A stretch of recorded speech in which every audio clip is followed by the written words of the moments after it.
7 tahun lalu, banyak orang tidak membayangkan bahawa topik rel bandar boleh menjadi perbincangan besar di Asia Tenggara. Bagi kebanyakan orang, rel hanyalah kereta yang bergerak dari satu stesen ke stesen lain. Tetapi hari ini, sesuatu yang menarik sedang berlaku di rantau ini. Perbincangan tentang visi pengangkutan Malaysia tiba-tiba menjadi tumpuan selepas kejutan besar dalam pembangunan rel bandar di kawasan jiran. Ramai orang yang melihat data ini buat pertama kali terus terkejut, bukan kerana Malaysia tidak membina sistem rel yang baik, tetapi kerana perbandingan perkembangan terbaru di rantau ini membuat ramai mula bertanya satu soalan penting. Ke mana arah masa depan pengangkutan Malaysia sebenarnya? Sebelum kita masuk lebih jauh, saya mahu minta satu perkara kecil daripada kalian. Seorang kawan saya pernah berkata kepada saya, video tentang rel kereta tidak akan dapat ramai subscriber.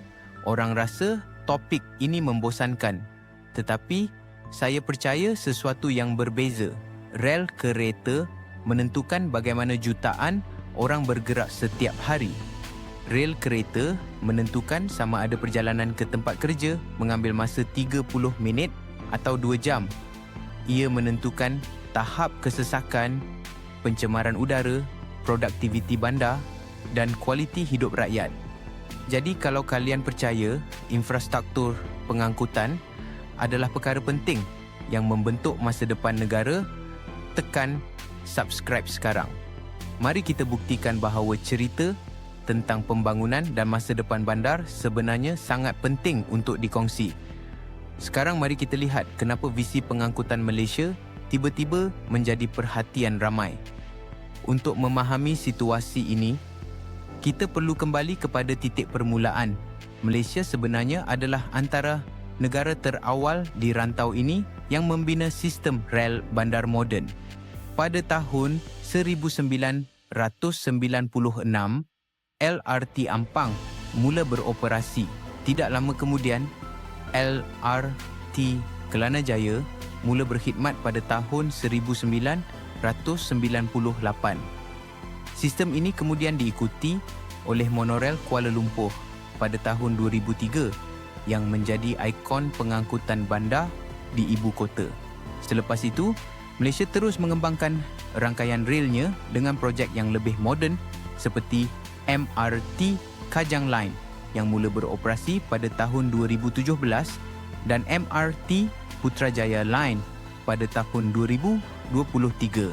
Hari ini, rangkaian rel bandar di Kuala Lumpur dan kawasan sekitarnya telah melebihi ratusan kilometer dengan puluhan stesen yang menghubungkan pelbagai kawasan utama.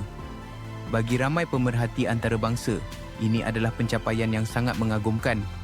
Sistem ini telah membantu jutaan rakyat bergerak setiap hari tanpa perlu bergantung sepenuhnya kepada kereta persendirian. Tetapi, sesuatu yang menarik mula berlaku dalam beberapa tahun kebelakangan ini. Perkembangan pesat di negara jiran membuat ramai pemerhati mula melihat semula data dan membandingkan kadar pembangunan rel bandar di rantau ini. Dan di sinilah muncul satu kejutan yang membuat ramai orang mula bercakap tentang masa depan pengangkutan Malaysia. Tetapi sebelum kita pergi lebih jauh, saya ada satu soalan untuk kalian.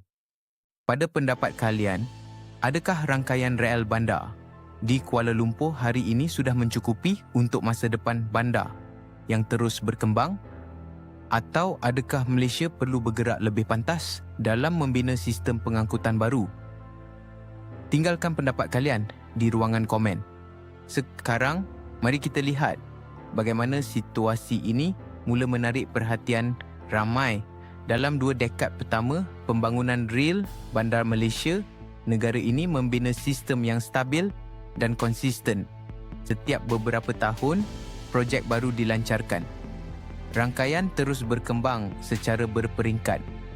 Pendekatan ini memberi Malaysia satu sistem rel bandar yang matang dan boleh dipercayai. Namun, dunia pengangkutan bandar kini sedang berubah dengan sangat pantas. Bandar-bandar besar di Asia mula melabur besar dalam sistem rel moden untuk mengatasi kesesakan dan meningkatkan mobiliti penduduk mereka. Apabila bandar lain mula mempercepatkan pembangunan mereka, perbandingan secara semula jadi mula muncul. Dan inilah yang membuat visi pengangkutan Malaysia kembali menjadi topik perbincangan.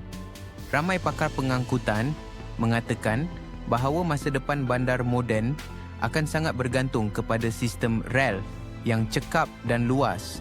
Bandar yang mempunyai jaringan rel yang kuat biasanya menikmati perjalanan yang lebih pantas, udara yang lebih bersih dan produktiviti ekonomi yang lebih tinggi. Sebab itulah banyak negara kini melihat pengangkutan rel bukan sekadar projek infrastruktur, tetapi sebagai strategi pembangunan jangka panjang. Malaysia sebenarnya telah lama memahami perkara ini. Projek MRT dan LRT yang dibina sejak beberapa dekad lalu adalah bukti komitmen negara terhadap pembangunan pengangkutan awam. Tetapi persoalan yang kini mula dibincangkan adalah tentang kelajuan dan momentum pembangunan tersebut. Bayangkan satu analogi mudah. Seorang pelari memulakan perlumbaan lebih awal dan berlari dengan konsisten selama bertahun-tahun. Pelari itu berada jauh di hadapan pada permulaan. Tetapi, kemudian muncul pelari lain yang mula berlari jauh lebih pantas.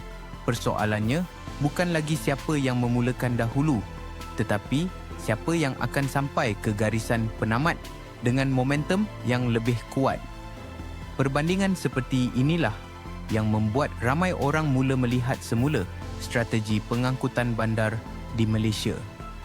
Namun penting untuk difahami bahawa sistem rel Bandar Kuala Lumpur masih merupakan antara yang paling maju di rantau ini. Banyak stesen moden, integrasi dengan pusat bandar dan kemudahan untuk penumpang menjadikan sistem ini sangat berguna untuk jutaan pengguna setiap hari. Ramai pelancong juga memuji kemudahan menggunakan MRT dan LRT di Kuala Lumpur kerana sistemnya jelas, bersih dan mudah difahami. Tetapi pada masa yang sama, perbincangan tentang masa depan pengangkutan Malaysia semakin menarik kerana ramai ingin melihat langkah seterusnya. Adakah akan ada laluan baru yang lebih luas? Adakah projek lingkaran bandar akan dilaksanakan? Atau adakah teknologi pengangkutan baru akan menjadi sebahagian daripada visi masa depan? Perkara ini penting kerana bandar terus berkembang. Populasi meningkat. Perjalanan harian menjadi semakin kompleks.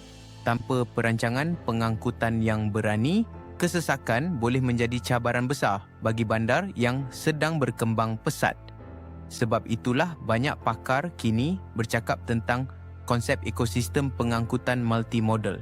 Ini bermaksud bukan hanya satu atau dua laluan rel, tetapi satu rangkaian besar yang menghubungkan MRT, LRT, komuter, bas, kandan, bahkan kereta api antara bandar dalam satu sistem yang lancar. Malaysia sebenarnya sudah memulakan langkah ke arah ini. Integrasi antara MRT, LRT dan KTM komuter semakin baik dari tahun ke tahun. Penambahbaikan stesen dan sistem tiket juga membantu memudahkan perjalanan penumpang. Tetapi, persoalan yang membuat ramai orang tertarik sekarang adalah tentang masa depan. Apakah visi pengangkutan Malaysia untuk 20 atau 30 tahun akan datang? Adakah Kuala Lumpur akan mempunyai rangkaian rel yang 2 kali lebih besar daripada hari ini? Adakah bandar-bandar lain seperti Johor Bahru, Penang atau Kuching akan membina sistem rel bandar mereka sendiri? Atau adakah teknologi baru seperti kereta api berkelajuan tinggi akan mengubah cara rakyat bergerak antara bandar? Soalan-soalan ini membuat topik pengangkutan bandar menjadi semakin menarik untuk dibincangkan. Dan di sinilah muncul satu kesimpulan penting. Pembangunan infrastruktur bukan hanya tentang projek yang dibina hari ini, tetapi tentang momentum jangka panjang. Negara yang mengekalkan momentum pembangunan biasanya akan terus maju dengan lebih pantas kerana setiap projek baru membina asas untuk projek seterusnya. Malaysia telah membuktikan selama beberapa dekad bahawa ia mampu membina sistem rel bandar yang moden dan berfungsi dengan baik. Tetapi, seperti mana-mana negara yang sedang berkembang, perbincangan tentang langkah seterusnya sentiasa penting. Adakah negara perlu mempercepatkan pembangunan? Atau adakah pendekatan yang lebih berhati-hati sebenarnya lebih bijak dalam jangka panjang? Inilah sebabnya visi pengangkutan Malaysia kini menjadi tumpuan selepas kejutan dalam perkembangan rel bandar di rantau ini. Perbandingan seperti ini bukanlah tentang siapa lebih baik atau siapa lebih maju.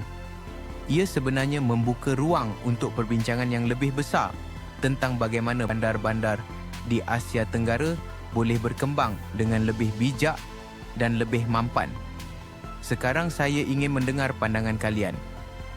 Selepas melihat bagaimana sistem rel bandar berkembang di rantau ini, adakah kalian rasa Malaysia perlu mempercepatkan pembangunan pengangkutan rel? Atau adakah sistem yang ada sekarang sudah cukup baik untuk masa depan? Tinggalkan komen kalian kerana saya benar-benar ingin membaca setiap perspektif. Jika video ini memberi kalian sudut pandang baru tentang bagaimana pengangkutan bandar boleh membentuk masa depan negara, tekan butang suka dan subscribe. Setiap minggu kita akan melihat cerita pembangunan, infrastruktur dan perubahan besar yang menentukan bagaimana jutaan orang bergerak setiap hari. Kerana pada akhirnya, pengangkutan bukan sekadar tentang kereta atau rel. Ia adalah tentang masa. Dan negara yang menghargai masa rakyatnya adalah negara yang sedang membina masa depan yang lebih kuat.